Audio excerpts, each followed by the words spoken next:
Tak, dobrý večer. Vítám vás. Já jsem si na dnešek pozvala paní docentku Cahovou, aby k vám promluvila o mikrobiomu, což je velmi aktuální téma, zajímavé. Jenom, Moniko, ty pracuješ v IKEMu, že jo? Ano, pracuji v IKEMu. A co tam děláš? Vyplňuji grantové žádosti, píšu grantové zprávy a řeším hospodaření. Ale ne, v vzácných chvílích nad ránem se věnuju vědeckému výzkumu mikrobiomu a mikrobiomu ve vztahu k, protože je to IKEM, tak většinou některých gastrointestinálních chorob, ale moje srdeční téma je vliv diety na činnost a funkci našeho střevního mikrobiomu, respektive vzájemná interakce. Dobře. Tak a ještě teda paní docentka učí na vysoké škole chemicko-technologické a taky učíš ještě na vysoké škole zemědělské? Ne, tam ne. Ne, dobře, tak to jsem se. Tak já tě tady nechám a když pak budete mít otázky, tak já si zase sem přijdu, vezmu si mikrofon a budu obíhat sál eventuálně. Děkuji. Tak ať se ti daří. Tak já pevně věřím, že nepromluvím k vám, ale že si budeme povídat o mikrobiomu a nás, o tom, co vlastně my děláme pro náš mikrobiom, co náš mikrobiom dělá pro nás, protože tohle je vtip již zesnulého kolegy pana doktora Mandela, z takové ikonické postavy Mikrobiologického ústavu Akademie věd, který má celou knížku krásných mikrobiálních vtipů a tento vtip, jak se do střeva volá, tak se ze střeva ozývá, je tedy mimořádně relevantní. Jsem v knihovně, tak tady to bude lepší, než když se zeptám svých studentů. Jméno Walt Whitman vám asi něco říká, že? Tento významný básník vlastně konce 19. století do jisté míry předznamenal nebo věděl dopředu, co bude v minimálně mikrobiomovém výzkumu, protože když ve své básni Zpěv o mně napsal verš Jsem široký, jsou ve mně davy, tak se tedy trefil naprosto perfektně. Nevím, co tím myslel on, ale z našeho hlediska to vystihl. Protože dlouhou dobu lidstvo samozřejmě nevědělo, že existuje nějaký mikrobiální svět. Ten konec 19. století byl éra velkých mikrobiologů, tehdy pouze mužů, protože ženám byl tedy přístup k vědě zapovězen. Všichni známe jméno Louise Pasteura, všichni znají jméno Roberta Kocha, Vinogradského a dalších, kteří Pasteur objevil, že vůbec mikroorganismy existují. Robert Koch postuloval svoje základní postuláty Kochovy, které nám umožnili pochopit, že choroby, které zužovaly lidstvo tisíciletí, jako choléra, mor, podobně, mají nějaký racionální důvod a lidé dostali do ruky trošku lepší nástroj, jak je zvládat, než naházet půlku obyvatelstva města do studně při cholerové epidemii, ze které potom ta druhá půlka bude pít. Takže se vyšel takový pocit, nebo náš vztah k mikroorganismům jako k něčemu naprosto nepřátelskému. Něco, co je mimo nás, v tom vnějším světě, snaží se nás to napadnout a naše tělo se proti tomu brání. To bylo sformulováno do teorie, která se jmenuje Germ Theory of Disease a vydržela velice dlouho. Vidíte tam tu reklamu, které na mém top seznamu nejhloupějších reklam je velice vysoko. Už nikdy se nedotýkejte bakterií, to bychom asi nezvládli. Jak se postupně prohlubovalo poznání, jak funguje lidské tělo, tak jsme také pochopili, že existuje něco jako imunitní systém. A jako ta hlavní funkce imunitního systému byla bránit tělo proti průniku toho zlotřilého agens zvnějšku a postavit nějakou velkou zeď, jako to v tuto chvíli třeba vidí americký prezident a jiní politici. No, stejně tak, ovšem současníkem Pasteura byl i tento muž, nepoměrně méně známý, ale rovněž velice nadšený pozorovatel, vědec, výzkumník, původem teda zubař, ale věnoval se téměř spoustě odvětví biologie. Heinrich Anton de Bary, který přišel s pojmem symbióza. Symbióza z definice je soužití nepodobných organismů, které může nabývat různých podob podle toho, jaké benefity nebo naopak nepříjemnosti přináší těm částem tohoto vztahu. Buď to může být mutualismus, to znamená, z toho soužití profitují oba, komenzalismus, profituje jeden, druhému je to jedno, ani mu to neškodí, ani mu to neprospívá, anebo parazitismus, profituje jeden a druhý ztrácí. A postupem doby, jak šlo poznání, jsme přišli na to, že symbióza, soužití, je úplně základní forma existence živých organismů na této planetě. Ono špatné pochopení Darwinovy teorie, že život je boj, myslím, způsobilo mnoho zlého v minulém i tomto století, protože Darwin tedy neřekl survival of the strongest, on řekl survival of the fittest, o těch, které se nejlépe přizpůsobí, což je něco velice jiného. A právě v průběhu 20. století se to paradigma poměrně změnilo a tady musím zmínit jednu ženu, Lynn Margulis, americkou vědkyni, která za svého života zbořila 2 paradigmata a třetí teda ještě čeká. Přišla s teorií endosymbiózy, což bylo něco naprosto nepředstavitelného. Ta endosymbiózy říká, že integrální součásti našich buněk, jako jsou mitochondrie, a rostlinných buněk, jako jsou chloroplasty, byly původně nezávislé organismy, které posléze jako žili v symbióze s jinými až tak moc, že se staly naprosto neoddělitelnou součástí. Zjevně to bylo evolučně velice výhodné, protože to naprosto převládlo. 19krát i tuto teorii ten článek vrátili z různých časopisů, nyní je to prostě součást učebnic na střední škole. Pak zavedla pojem holobiont, o kterém budu mluvit, ten taky jako to bylo tak jako, no, moc tomu nevěříme, teď je to naprosto přijímané a na konci života s Jamesem Lovelockem vytvořila koncept Gaia, což je koncept, že tato planeta je celý jeden živý organismus, to ještě čeká na svoje uznání. Co je to ten holobiont? Holobiont je definovaný jako ekologická jednotka, která je tvořená tím hostitelem, nějakým vyšším eukaryotním organismem, člověkem, rostlinou, korálem, čímkoliv a všemi mikroorganismy, které s tím hostitelem žijí v symbióze.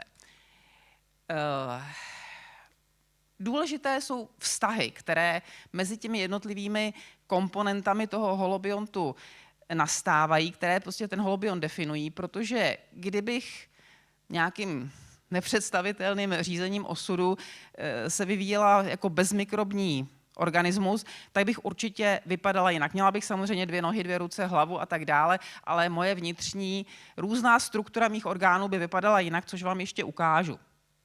Proč se a prostě ten holobiont je skoro všechno. Jako, já nevím o žádné živé formě, která by žila přirozeně v tomto světě jako izolovaná a úplně se separovala od těch mikroorganismů. Jednak to asi jinak nejde a jednak to má asi nějaké evoluční výhody, protože kdyby to bylo nevýhodné, tak se pravděpodobně vyvinou nějaké mechanismy, které tomu budou bránit. My jako ten hostitelský organismus máme nějakou genetickou informaci. Ve všech buňkách stejnou a stojí nás to práci. Si udržovat, každá buňka ji musí mít, to znamená, musí ta buňka skopírovat, musí opravovat. To je prostě energeticky strašně náročné. Takže si trochu vybíráme, co tam jako sebou taháme. No, ale navíc máme ještě, když žijeme jako holobiont, tak máme tak nějak volně asociovanou genetickou informaci všech těch našich mikrobiálních spolubydlících. Proto existuje termín, kterému se říká hologenom, což je souhrn genetické informace toho hostitele a jeho souputníků. A kdybych to měla na něčem ilustrovat.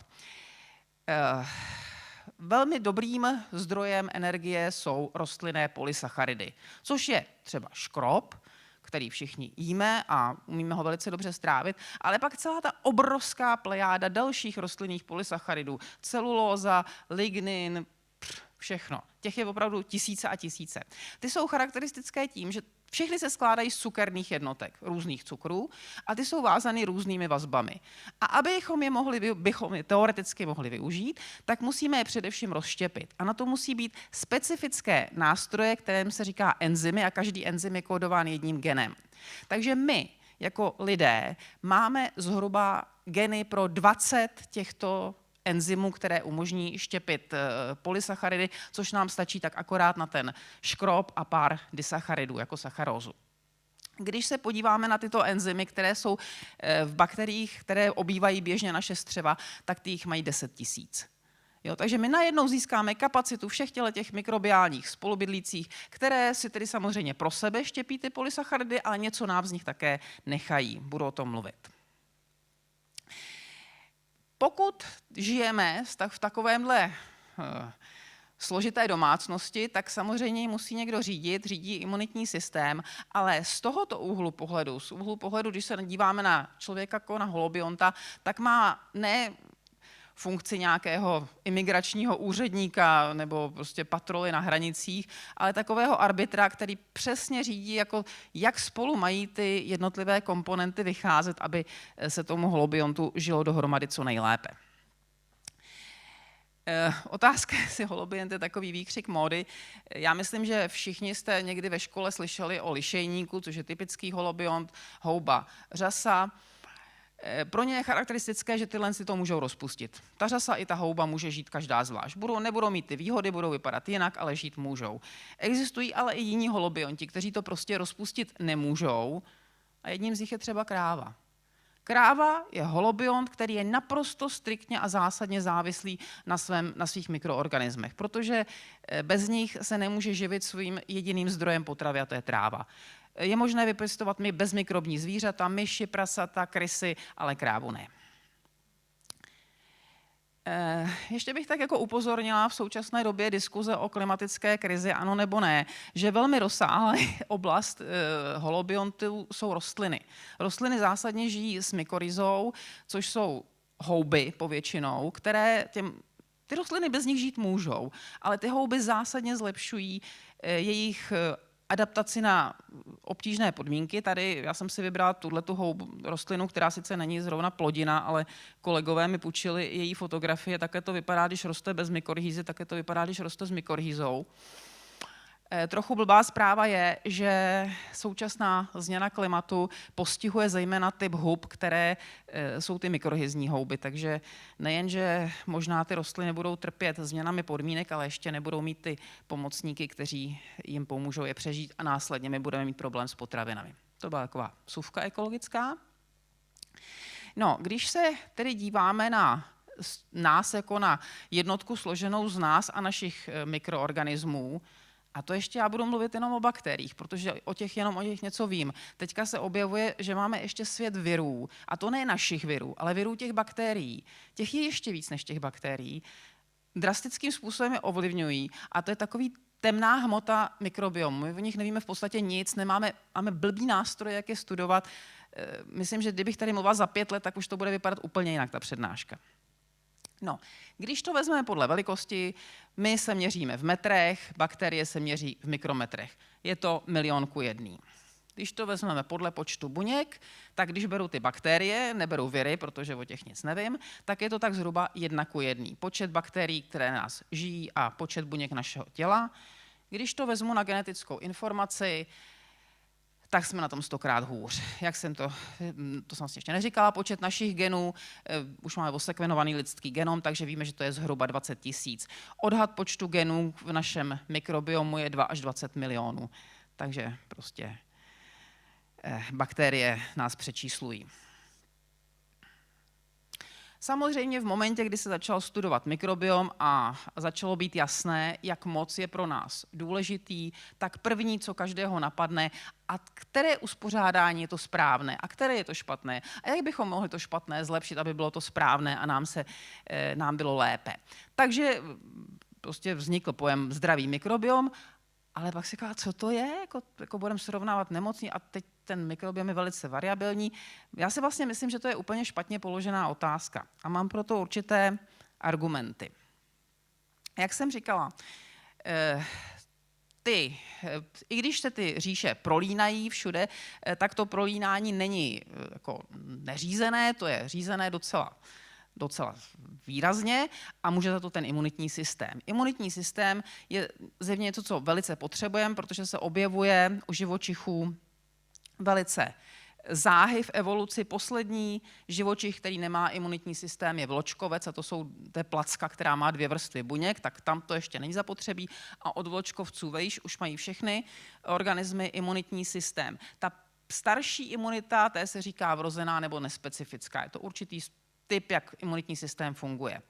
Od čelistnatých obratlovců se navíc k této imunitě, kterou mají tyto zvířata také, objevuje ještě další typ imunity, které se říká získaná neboli specifická. To je třeba to, co nám umožňuje očkování proti specifickým infekčním agens. Ono to má vztah i k mikrobiomu. Pro bezobratlé je až na výjimky, protože v biologii má všechno výjimky, ale až na výjimky je pro ně charakteristické, že ten jeden druh živočicha žije z velmi málo druhy mikroorganismů. Například ten malý hlavonožec si žije s bakterií, která se jmenuje Vibrio fischeri, ta svítí. Teprve poté, co se ta vylíhlá, já nevím co, larvička, osídlí těmito bakteriemi, tak se vytvoří tato struktura, které se říká světelný orgán. Už má něco společného s okem, ale teda nevnímá to světlo, vypouští to světlo, protože ta bakterie svítí.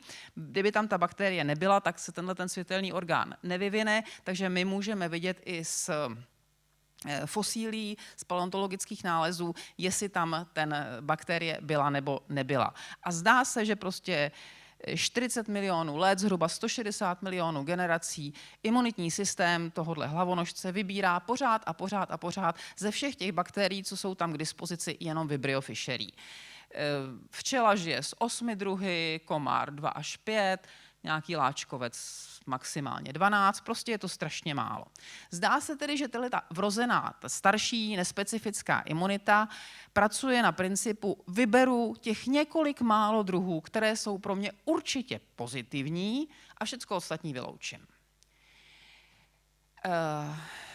Specifická získaná imunita asi pracuje jinak, protože pro všechny vyšší obratlovce je charakteristické, že žijí s nesmírně rozmanitým mikrobiomem.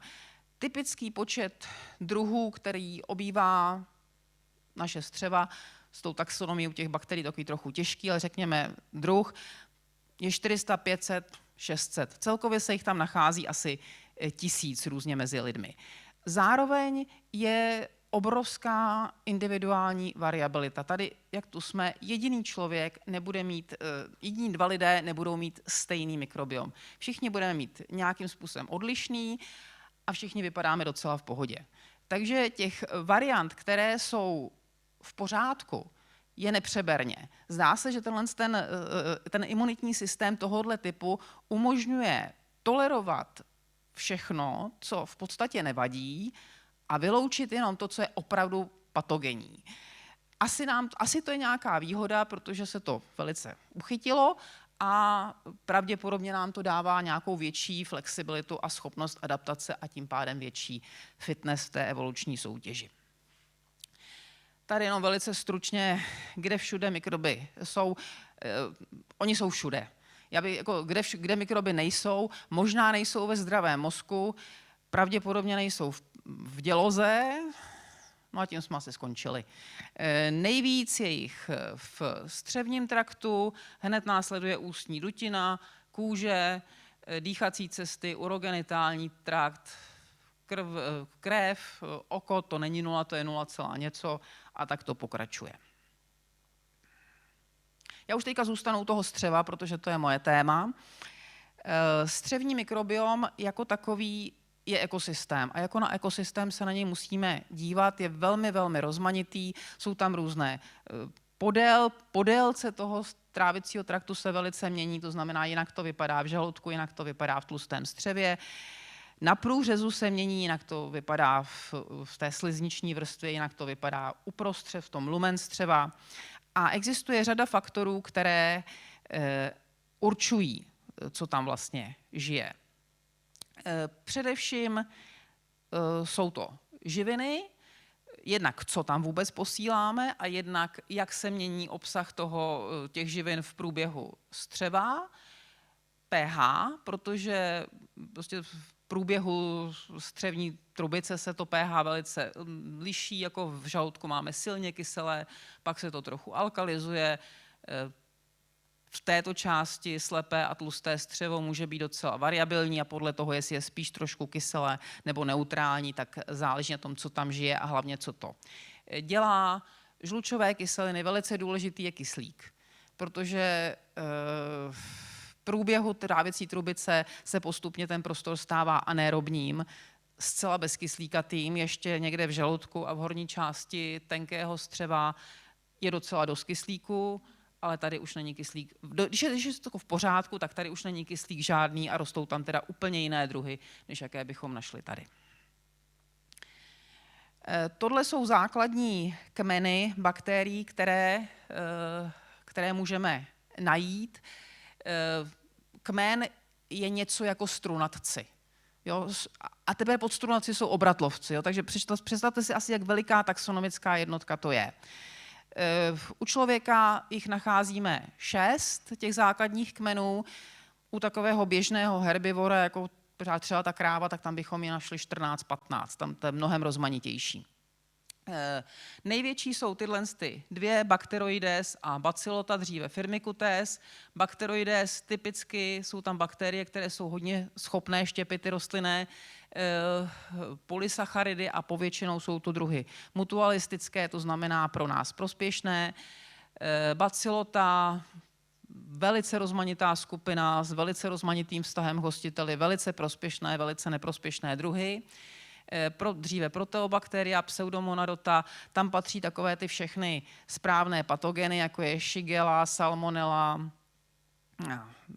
prostě všechny tyhle střevní patogeny, které nechceme, ale třeba taky Escherichie, která je velice příjemný komenzální druh a například pro ranou fázi vývoje mikrobiomu dítěte je nezbytně nutné, aby ty první byly právě tyhle proteobakterie, nějaká ta Escherichie, protože oni jsou, jak snášejí kyslík, trávicí trubice novorozence je ještě hodně pod vlivem kyslíku, ten kyslík spotřebují, vytvoří anaerobní prostředí a pak tam může nastoupit ty správné anaerobní druhy. Actinobacteria nebo Actinomycetota mají většinou, tam patří třeba Bifidobacterium, které možná znáte z probiotik, obecně mají pro nás prospěšný vztah, ale jak je to nejednoznačné, oni jsou hodně vázané na příjem potravy, která je mléčná. U tradičních společenství je vůbec nenajdete. Prostě ty je nemají. Takže pro nás je to pozitivní, ale asi to není nezbytně nutné. Fuzobakterie, hlavně ústní bakterie, které se ale dostávají i do střeva, hodně asociují s nádory. A tahle zvláštní skupina, zase jediná bakterie, která tam patří, Akkermansie, taky poměrně známá. To je obrovský potravní specialista. Ta se živí štěpením polysacharidů, které vytváříme my a které tvoří ten hlen, který chrání naši střevní výstelku. Vůbec je nenajdeme právě u těch předindustriálních společenství, tam prostě se nevyskytuje. Vypadalo to, že to je strašný patogen, že nám prostě brání, že nám vykousává díry do střeva. Není tomu tak. Je to prostě bakterie, která dlouhodobě asociuje vždycky se zdravějším stavem. Ona stimuluje ty střeva k tomu, aby ten hlen vytvářeli. Je to jenom ilustrace toho, jak tady se nemůžeme spolehnout na něco, čemu bychom říkali zdravý rozum. Prostě té logice nerozumíme. Konečně, už bych se měla dostat k něčemu, co je jídlo, protože jsme tady na sérii o vztahu k jídlu, tak já to zase vemu jako biolog trošku do evoluce. Jako homo sapiens se tady pohybujeme asi 300 000 let, jako naši předci, humanoidé, se tady pohybujeme mnohem déle, 1 000 000 let a po většinu té doby jsme se pohybovali nějak takhle. Ne nutně třeba na té savaně, ale v každém případě v malých skupinkách. Živili jsme se povětšinou tím, co jsme našli, po případě ulovili, a navzdory takovému obecnému přesvědčení to byla mnohem spíš rostlinná strava než živočišná. Živočišná strava převažovala jenom opravdu v těch velice severských komunitách. Za to byla ta potrava energeticky chudá, byla extrémně rozmanitá, žili jsme v souladu s cirkadiálními rytmy, protože jako když se setmí, tak se skončí, a porody byly jenom přirozené a úroveň sanitace a hygieny byla nízká, což se ovšem při tomto hustotě obyvatelstva celkem sneslo. Před zhruba 10 000 lety přišlo zemědělství, což možná nebyl úplně nejlepší nápad z hlediska vývoje lidstva, ale prostě převládl tento způsob života, nedá se svítit, z hlediska výživy to určitě nebyla výhra. A někdy 150-200 let zpátky přišla industriální éra a to už tedy náš způsob života v našich industriálních částech světa, industrializovaných, způsobilo zásadní změny. Od té doby se živíme stravou, která má vysoký obsah jednoduchých cukrů, vysoký obsah proteinů, tuků. Čím dál tím více jíme takzvanou ultraprocesovanou stravu, to znamená, takže ta bageta vydrží 2 měsíce a nic se jí nestane. Potrava má vysoký obsah energie, i když to vypadá, když přijdeme do toho supermarketu, že nevíme, kam se dřív podívat, tak v podstatě je ta potrava málo diverzifikovaná. Proti hadzům, kam se hrabeme. Od té doby, co Edison objevil žárovku, tak jsme rezignovali na cirkadiální rytmy. Existuje porod císařským řezem, což je skvělé, protože je lepší mít živou matku a dítě porozené císařským řezem než mrtvou, ale má to své důsledky a rozhodně není dobré to zneužívat. A je naprosto skvělé, že jsme objevili antibiotika, ale zase jako nástroj zvládání těžkých infekcí, ne to, že se to prostě sype do okolí jak cukr. Vysoká úroveň sanitace je nezbytná, protože žijeme ve velkých aglomeracích, ale taky to má svoje dopady.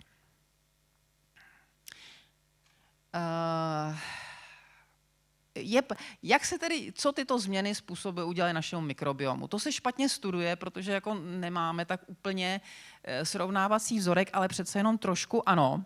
Ještě i na naší přelidněné planetě zbylo pár skupin obyvatelstva, kteří si uchránili svůj původní způsob života minimálně do té doby, než k něm civilizace natáhla svoji neodbytnou ruku, a od té doby teda už ten život není, ale prostě ještě vzorky jsme ještě nazbírali.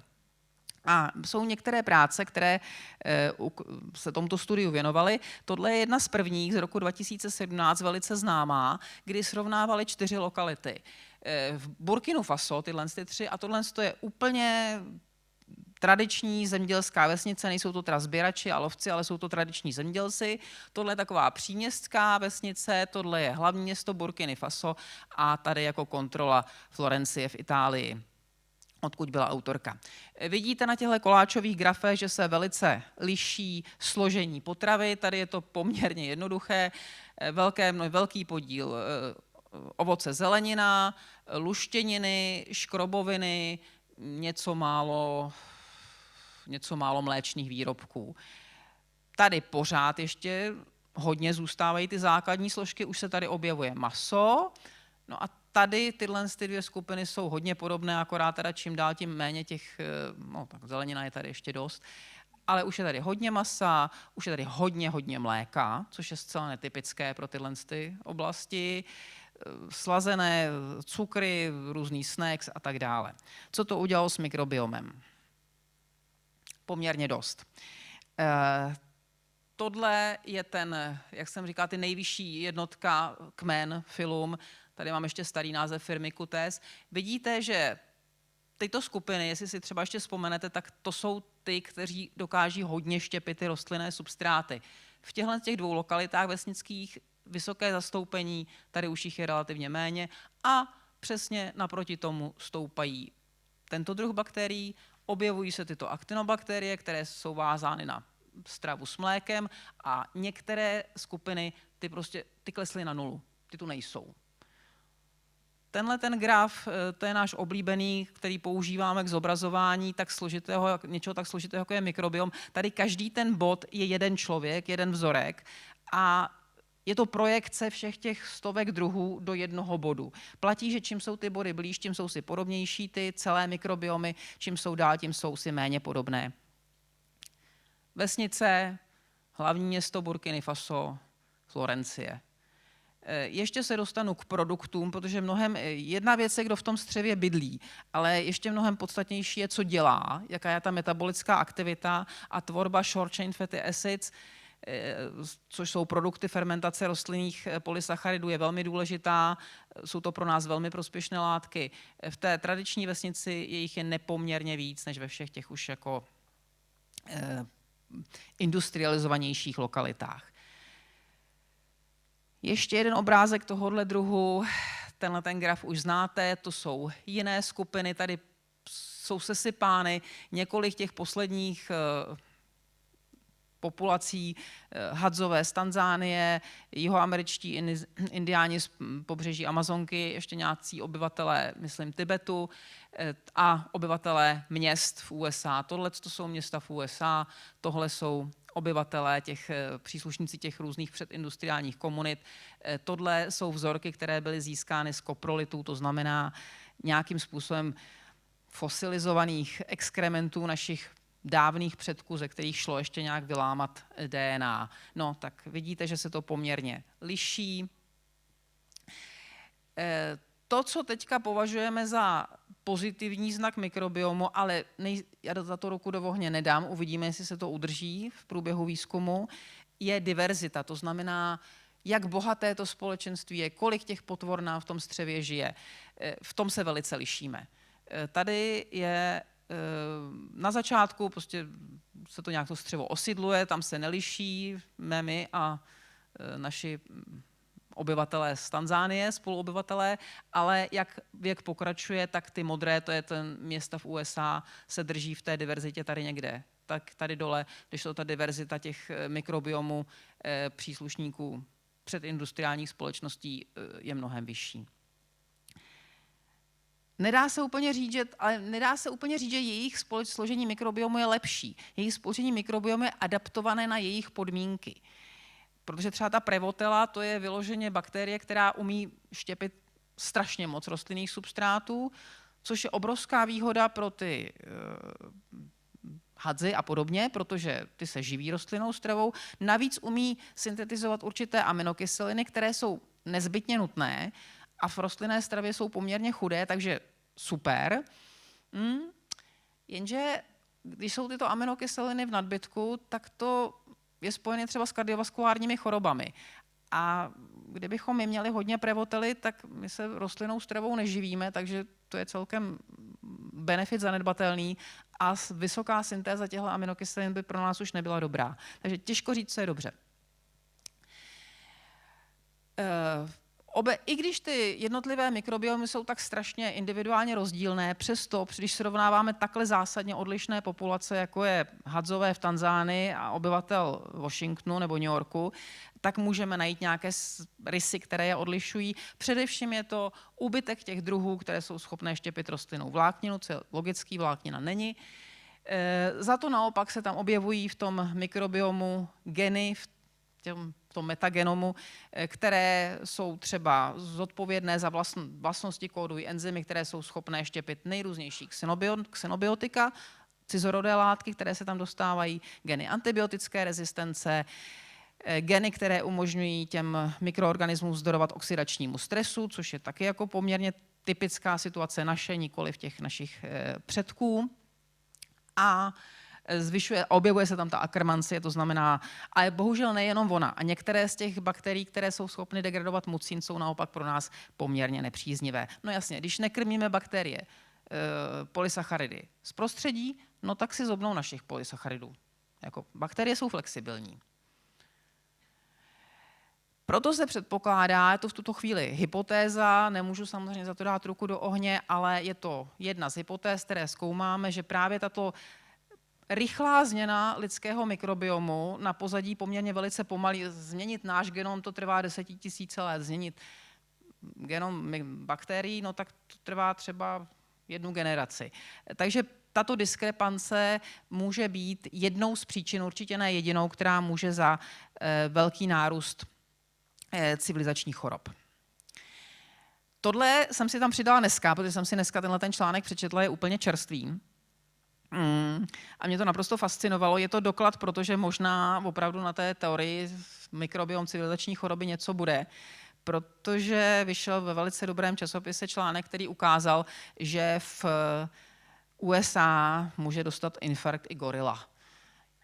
Kardiometabolické onemocnění je nejčastější příčinou úmrtí goril v zoo ve Spojených státech. V Evropě ne, v Evropě zjevně krmíme ty gorily. Jinak v USA ta gorilí strava samozřejmě je rostlina, to jako do gorily maso nedostanete, ale přesto tam dostávají ne úplně optimální složení, protože gorila v přírodě prostě žere z 90% listí. No a pak co najde, nějaké plody, to je všechno. Zjevně to není tak úplně pravda v těchto zoo a to se projeví na funkci a složení toho mikrobiomu a metabolomu. Je tam zvýšená fermentace proteinů, ukážu, menší diverzita, nízká produkce právě těch short chain fatty acid, změna metabolismu aminokyselin a zvýšený výskyt potenciálních patogenů. Prostě tato dieta ovlivní tu gorilu tak, že prostě hyne na naše lidské civilizační choroby. Měli bychom se nad tím zamyslet. Poměrně podstatná otázka, jestli mikrobiota má něco společného s obezitou. Když se bavíme o střevu, tak je to poměrně logické. Pardon. A bylo to taky jedno z prvních oblastí, na které se ten výzkum soustředil a přinesl na začátku takové úplně fantastické výsledky. Já jsem tady zmínila slovo bezmikrobní zvíře. Existuje technika, nebo prostě prostory, způsob, jak můžete chovat úplně bezmikrobní zvířata. Oni se narodí sterilní a dokud je nekolonizujete nebo se nerozbije izolátor, tak jsou sterilní. Ty se hodně používají jako experimentální model, protože jednak se na nich můžeme podívat, co je na těch zvířatech jinak, a jednak na ně můžeme přenést mikrobiotu od toho, co zkoumáme. A tady v tomto případě to byly od obézních jedinců, v první případě od obézních myší. A zjistilo se, že když prostě na ty germ-free zvířata přineseme mikrobiotu buď obézních nebo štíhlých myší, tak na stejné dietě ty myši zopakují, ty bezmikrobní, ten fenotyp toho dárce. Tady to bylo u geneticky indukované obezity, tady to bylo u dietně indukované obezity. Další úžasná studie využila britskou studii dvojčat. V Británii mají velkou kohortu monozygotních dvojčat, na kterých vyzkoušeli úplně všechno, protože to je úžasný model. Tak tam našli i dvojčata, které se lišily váhou. Zase od obézního dvojčete, od štíhlého dvojčete myš to zopakovala. Vypadalo to úplně skvěle, po 150. jsme vyřešili problém obezity, od teďka jenom přeneseme fekální mikrobiotu ze štíhlého dárce na obézního příjemce a všechno bude úplně růžový, žužový. Není tomu tak, jak ty pokusy potom pokračovaly, tak byly trochu složitější a složitější a už jsme si rozbořili ty bábovičky, protože myši jsou koprofágové. Myši požírají bobky druhých myší, se kterými jsou v jakémkoliv prostředí, takže například v té kleci. Takže tento pokus byl chytře postavený tak, že tady byly na začátku ty myši osídlené štíhlou mikrobiotou, budu to říkat takhle, není to dobrý, ale budu to pro jednoduchost, obézní mikrobiotou, no a tady v těchto klecích je sesypali dohromady, tady jim ještě přidali germ-free. A teď je tam nějakou dobu chovali a sledovali, která mikrobiota převáží. Tak dokud ty myši krmily standardní myší dietou, což je jako, tam je jenom 4% nebo asi 9% tuku kalorických procent z tuku, takže jako velice málo, je to v podstatě lisovaná vojtěžka, nějaký minerály a podobně. Tak to vypadalo, že ta štíhlá mikrobiota zcela jednoznačně převáží, je dominantní, vlastně přetlačí tu obézní mikrobiotu a bude to úžasné. No, tohle vydrželo přesně tak dlouho, než se těm myším dala western type dieta, to znamená dieta, která mimikuje takovou tu nezdravou dietu západního typu, tak v tu chvíli tloustly všechny myši a ty myši, které měly mikrobiotu od obézního dárce, tak tloustly ještě mnohem víc než ty od štíhlého. Takže prostě jako ten efekt té dominance té štíhlé mikrobioty se nepotvrdil a celkem logicky jasné, že mikrobiota nějak pracuje, ale závisí zásadně na tom, čím ji krmíme. Já si tady udělám malou exkurzi do oblasti neuropsychologie, protože obezita do značné míry závisí samozřejmě na tom, kolik toho sníme. Určitě to není jediný důvod. Jako na obezitu teďka už se koukáme trošku jinak. Není to jenom prostě nemoc přežrání. Nicméně kalorický příjem důležitý je. Příjem potravy je nesmírně důležitá věc, která nás udržuje všechny naživu a proto si na tom příroda doložila, evoluce a jistí to několika mechanismy. Máme v podstatě my jako lidé 2 základní regulační okruhy, které řídí to, abychom se zvedli a šli hledat nějakou potravu. Jednak je to homeostatická regulace, jednak hedonická. Zjednodušeně se dá říct, že ta homeostatická má zajistit, abychom měli v rovnováze energetický příjem a výdej a je to malinko biasovaný do té pozice toho na tu stranu toho příjmu. Základním centrem regulace příjmu potravy je hypotalamus, přijde signál energetického deficitu, tedy hlad, tady se spustí takzvané orexigenní chování, to je chování zaměřené na příjem potravy a začneme hledat něco k jídlu. Najdeme nějaké jídlo. Není to moc dobrý, ale snít se to dá, tak to sníme, začnou přicházet signály sytosti, už jsem něco snědl, zpátky se dostanou do hypotalamu a spustí anorexigenní chování. To znamená, zastaví to chování směřující k příjmu potravy. No jo, ale ono se může stát ještě něco jiného. Nenajdu slupky od brambor, ale najdu smažený brambůrky. Nebo věneček. Nebo něco jiného. To jídlo je velmi chutné. Samozřejmě se spouští signály sytosti a celá tato kaskáda, jenže také se spouští signál odměna, který je jinde, ten je v limbickém systému, tam končí všechny signály tohohle typu, že je něco příjemné a tenhle ten signál do toho mozku signalizuje, tohle je fajn, to je prima, to ti dělá dobře, snaž se, tohle to zopakuj, takhle se máš chovat a to bude ono. Takže my potom jako také to teda dojde do toho hypotalamu, kde to ještě na nějakou chvíli to anorexigenní chování zastaví a my pokračujeme v příjmu té dobré potravy o něco déle, než bychom měli. Myslím, že to známe všichni. Co s tím má společného mikrobiota? Lecos. Těch signalizací do té centrální nervové soustavy je řada.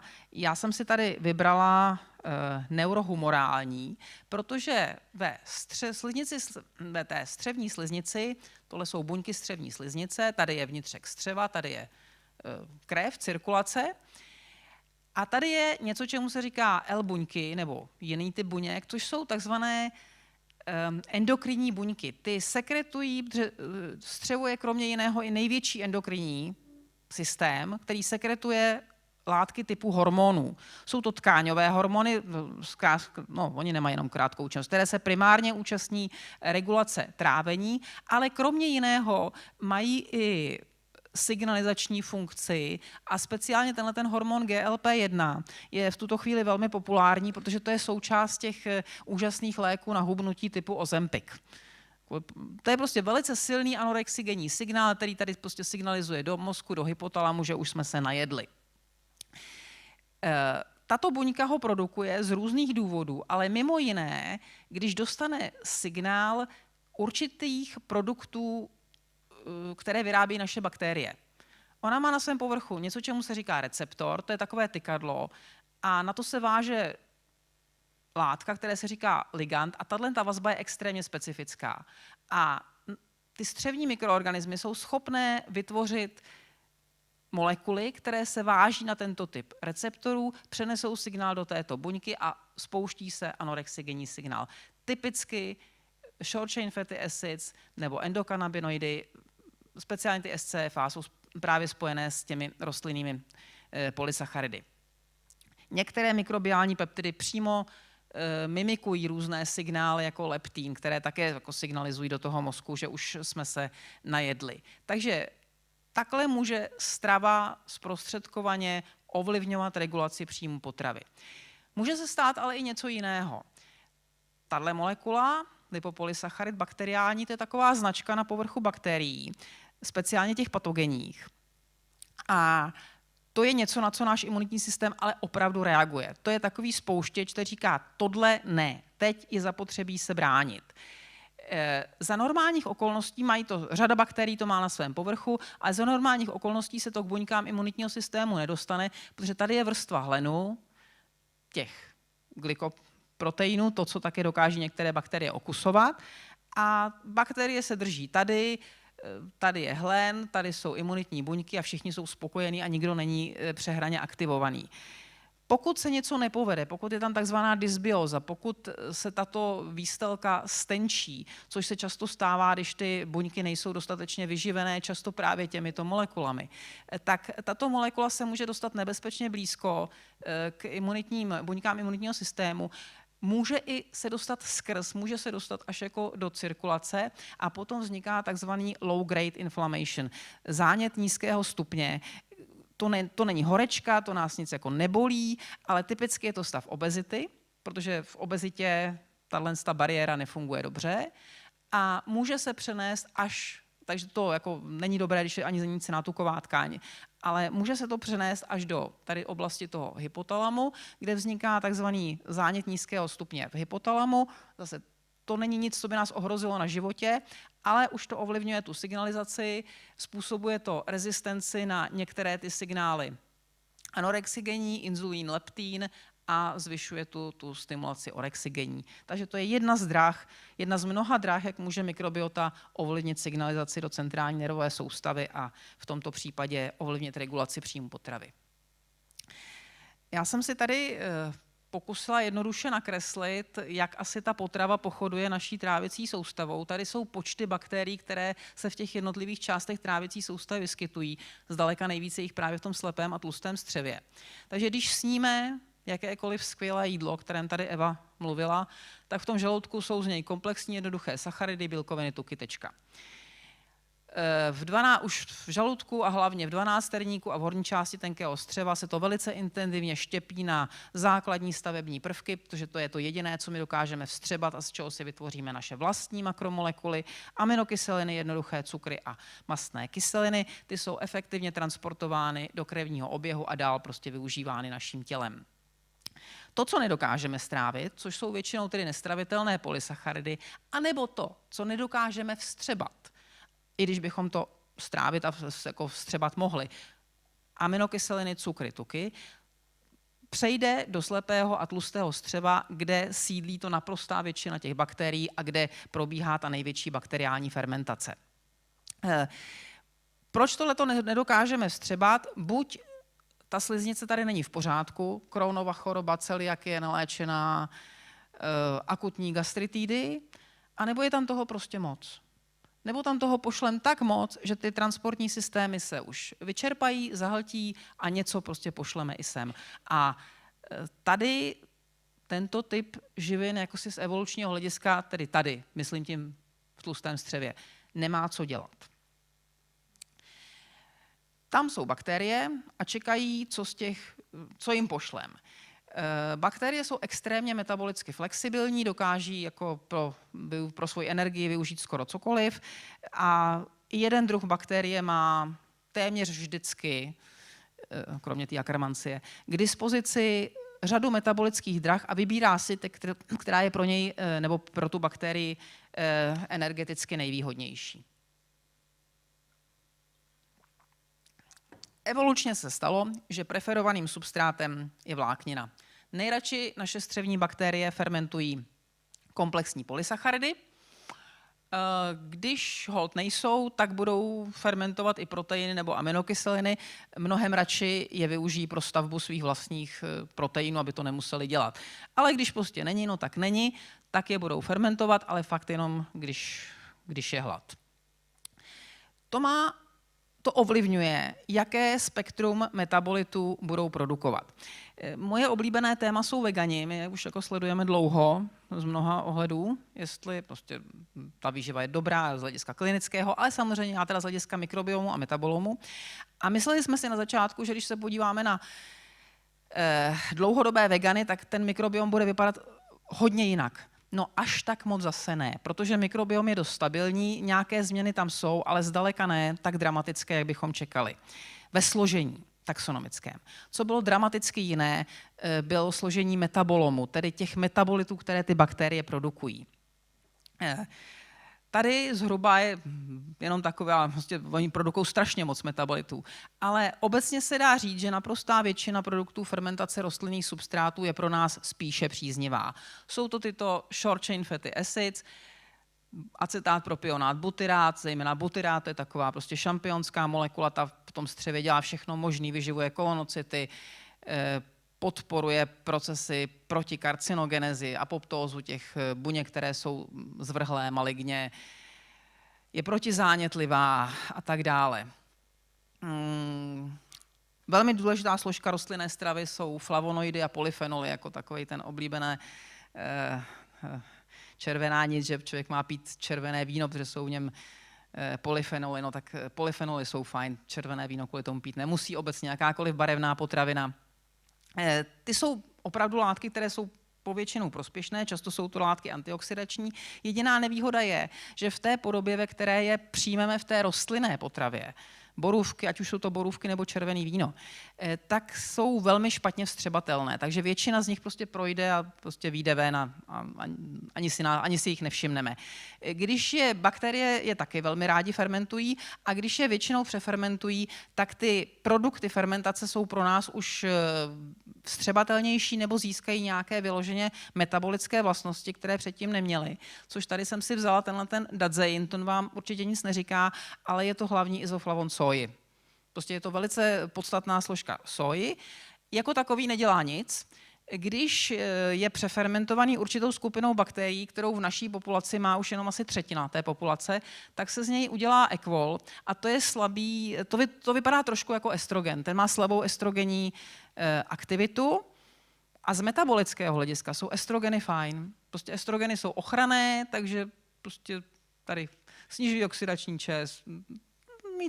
Mít ekvol ve střevě není špatný. Nemůžu říct, že všechny produkty rostlinné fermentace jsou dobré, například takové mykotoxíny rozhodně ne, ani v nativním stavu, a když je přefermentují bakterie, tak to bývá často ještě horší, ale z toho platí jako dobré doporučení nejíst plesnivou stravu. U živočišných substrátů je to trochu složitější. Tam vzniká celé spektrum metabolitů, některé jsou pro nás vyloženě prospěšné, deriváty tryptofan, indol, ty jsou většinou fajn, ale řada z nich ne, protože přece jenom jako evolučně ten mikrobiom není jako nebyl to zvyklý ten systém na to, že bude fermentovat proteiny, nebo respektive spíš aminokyseliny, proteiny ne. A řada z nich prostě je cytotoxická, genotoxická, je spojena s rizikem kardiovaskulárních chorob, ty gorily v zoo v Americe. Můžete mě velmi správně namítnout, že aminokyseliny samozřejmě se do střeva nedostávají jenom s živočišnou potravou. Aminokyseliny jsou nezbytnou složkou všech bílkovin a kdyby tam nebyly, tak vegani nemůžou přežít. A oni přežívají. Dostanou se i z rostlinné složky, se menší část aminokyselin dostane až do střeva, to se dostane vždycky, ale ty bakterie nebudou fermentovat, protože když je tam hodně rostlinné potravy, tak oni si vyberou většinově si vyberou ty rostlinné polysacharidy a aminokyseliny si vestaví do svých bílkovin a budou všichni spokojení. Já si neodpustím tenhle slide, protože já jsem už mockrát potkala s různými reklamami na to, že jsou psychobiotika, probiotika s psychogenními účinky a že bakterie vyrábí serotonin a že 90% serotoninu vzniká ve střevech. A z toho takovým zázračnou zkratkou bylo, že když si koupíte naše psychobiotika, tak vyléčíte depresi. Není tomu tak. 90% serotoninu opravdu vzniká ve střevě. Je to dominantní neurotransmitter. Bakterie skutečně jsou schopné vytvářet serotonin. A tam to končí. Serotonin vzniká z tryptofanu. To je aminokyselina, esenciální, nezbytná. Ta může být metabolizována 3 způsoby. Serotoninovou dráhou za vzniku serotoninu. to dělají naše střevní buňky. Těch 90% serotoninu vyrábějí ty enteroendokrinní L-buňky, které jsem už tam ukazovala. Je to strašně důležitý, řídí peristaltiku střeva. To je prostě úplně zásadní. Řídí metabolismus tukové tkáně. Prostě má to spoustu účinků na periferii. Za žádných okolností se to nemůže dostat do mozku, protože to neprojde přes hematoencefalickou bariéru. Bakterie jsou ho schopny vytvořit, ale nedělají to, je to naprosto minoritní. Co dělají, že ho odbourávají. Pak je indolová dráha, tu dělají jenom bakterie. Většina indolových derivátů jsou prospěšné, protizánětlivé a různě. A pak je kinureninová dráha, kterou dokáží jak člověk, tak bakterie. Většinou ji spíš dělá v tom střevě naše lidské buňky.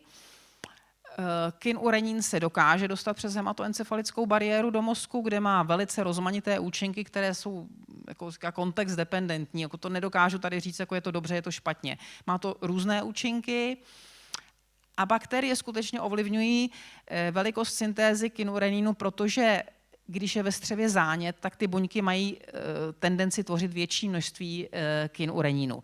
Kinurenin může nějakým způsobem ovlivnit množství tryptofanu v mozku, protože soutěží s tryptofanem o stejný přenašeč.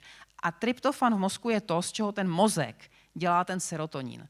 Takže takovouto složitou dráhou by mohly bakterie ovlivnit hladinu serotoninu v mozku, ale přes 3 rohy a rozhodně ne přes nějaká probiotika. To je taková vsuvka.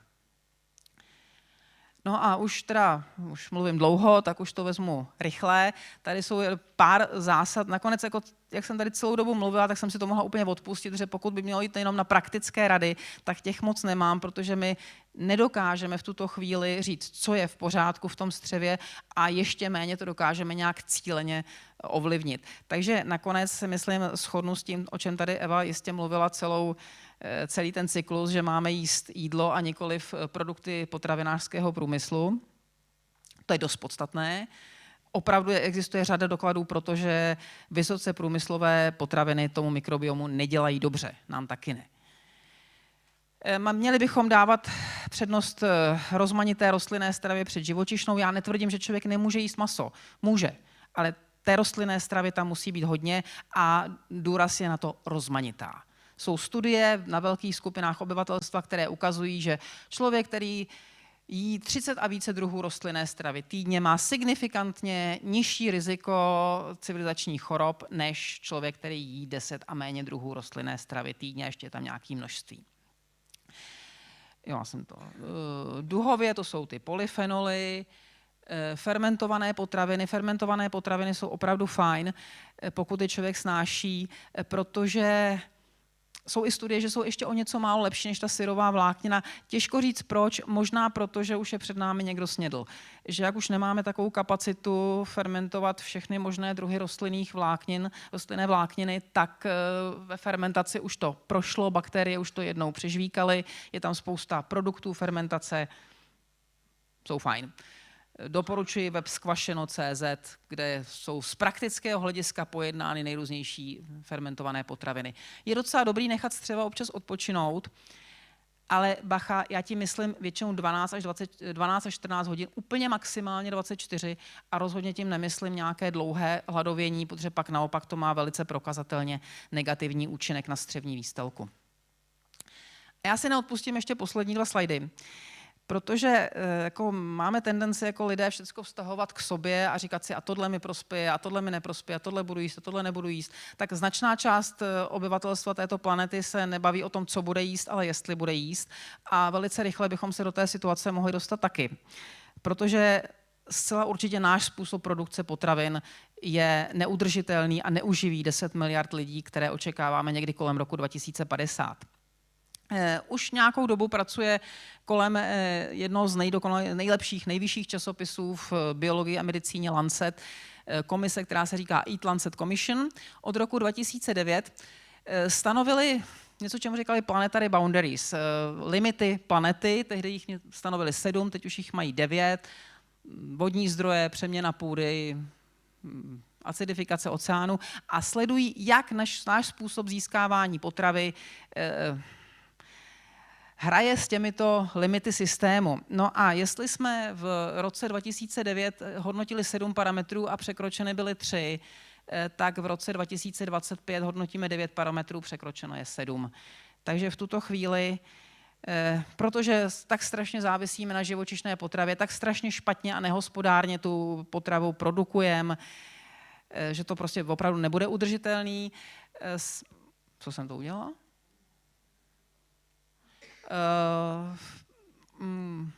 Samozřejmě, že navrhli nějaké řešení, především změna stravovacích vzorců, následně pak nějaké ještě způsoby, jak tu potravu produkujeme.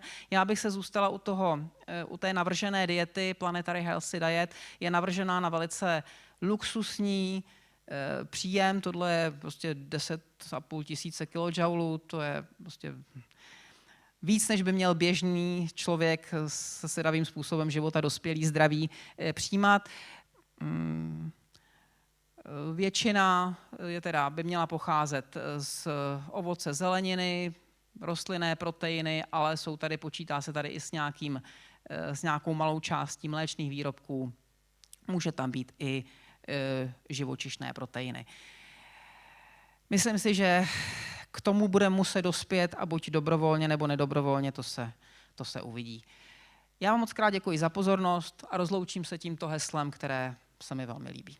Děkuji.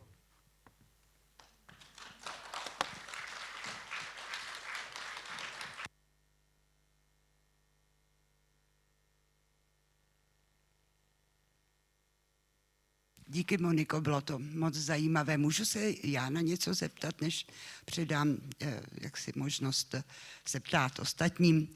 Jak je to s věkem? Já jsem koukala na ten jeden graf a mně to přišlo, jak tam byly ty roky, jak se vyvíjí ten mikrobiom, že tam toho bylo míň ve vyšším věku. Jo, je to tak? Ano, mikrobiom, já jsem tu ontogenezi nepletla, ono se to sem všecko nevejde, ale pro ustavení mikrobiomu je klíčové okno na začátku života. Teď se říká první 3 roky, kdy se rozhoduje o tom, jaký ten mikrobiom bude.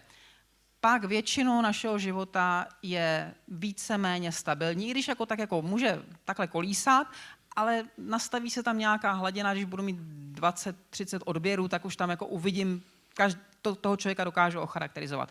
No a pak, když by byl nějaký antibiotický kůry nebo tak tam se něco změní a potom člověk přirozeně dojde do toho vyššího věku kolem 70. Imunitní systém už začíná prostě fungovat jinak v tom vyšším věku a tam jednoznačně zase dochází ke snížení diverzity, předůstá, jako zvyšuje se třeba podíl těch proteobakterií, tam se to mění. A můžu já to nějak ovlivnit? Nebo se určitě můžu ano. začít spát, teda sladkost má konečně? Ne, určitě se to dá ovlivnit. Já to nemám úplně ráda, protože je to takové zprofanované téma, ale existuje něco, čemu se říká blue zones, oblasti, kde žijí lidé, dosahují vysokého věku. Je to na Korzice, vlastně ten Mečníkov, ten to sledoval někde na Kavkaze. Tam jsou populace lidí, kteří se dožívají až 100. Liší se mikrobiom takzvaných centenariánů, lidí, kteří jsou 100 a ty, kteří jsou jako mladší, starý, třeba 80, protože ty, co došli té 100, tak ty zjevně jako měli velkou výhodu.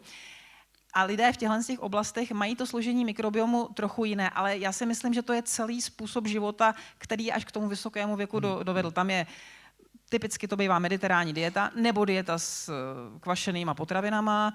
Všichni ti lidé byli fyzicky aktivní. Způsob života. Pak si to jako můžeme v té 80 užít. Dobře.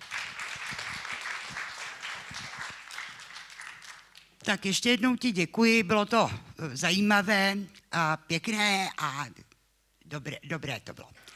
Tak a já... No, budu ti říkat přítelkyně bakterií, jsem pochopila.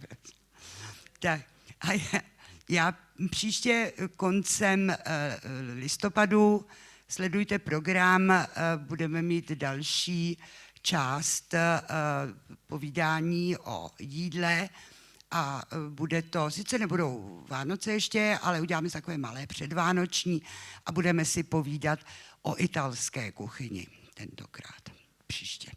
Tak, mějte se hezky a naschle.